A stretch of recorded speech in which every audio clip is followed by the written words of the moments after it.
On May 17th, the Dakota Column under command of General Terry departs Fort Lincoln in pursuit of Sitting Bull, who is believed to be located along the Little Missouri River. George Armstrong Custer commands the 7th Cavalry. June 21st, supplied with news of Sitting Bull's recent encampment along the Rosebud Valley, General Terry holds a battle conference aboard the steamer Far West, anchored at the mouth of Rosebud Creek and Yellowstone River. June 22nd, Colonel George Armstrong Custer and 12 companies of the 7th Cavalry are ordered to march up Rosebud Creek and pursue Sitting Bull.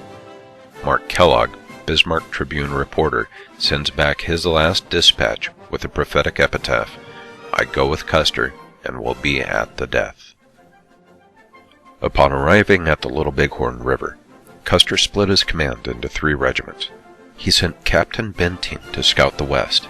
Soon afterwards, he located the precise location of the village and sent Major Reno with 3 companies to charge the south of the village, while he took 5 companies around the east side toward the north.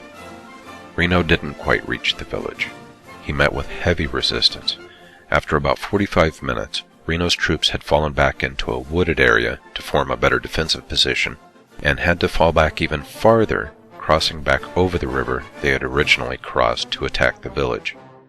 His soldiers had to scramble up a 200-foot high cliff to preserve themselves. Over half of Benteen and Reno's troopers lived through the Battle of the Little Bighorn. Custer and his soldiers also met with heavy resistance. After initially attacking at a river crossing on the east side of the village, they had to fall back to a more defensible position. This portion of the battle, the last stand, lasted about 30 to 45 minutes. This is a scene much like Custer would have seen. This is a photo of the 10th Anniversary Reenactment performed by many survivors of the battle itself. Custer would have been located on the top of the hill, in the middle of the photo. Over the next few days, months, and years, people came forward with claims to have been survivors of the Battle of the Last Stand. Most of them are easily dismissed, but some are not that easy. One of the easier accounts to dismiss is the story of George H. Benjamin.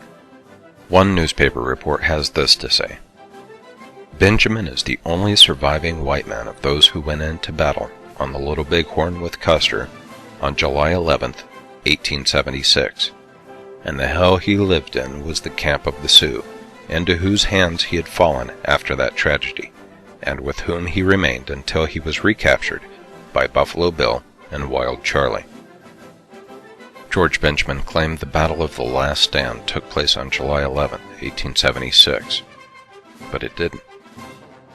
It happened on the 25th of June, 1876.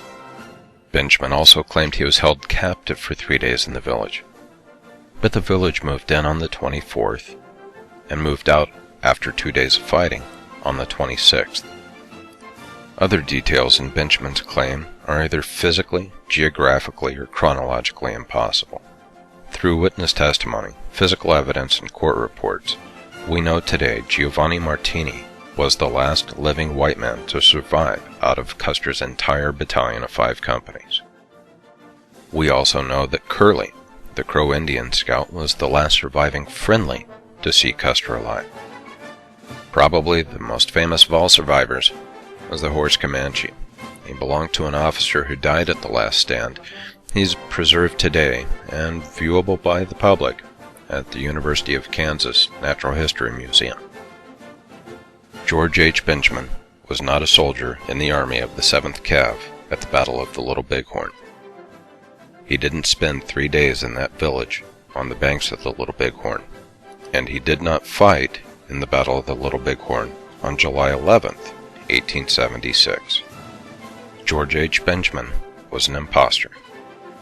Edgar Irving Stewart once wrote, "Had Custer had all those who claimed to be the lone survivor of his 2 battalions, he would have had at least a brigade behind him when he crossed the Wolf Mountains and rode to the attack."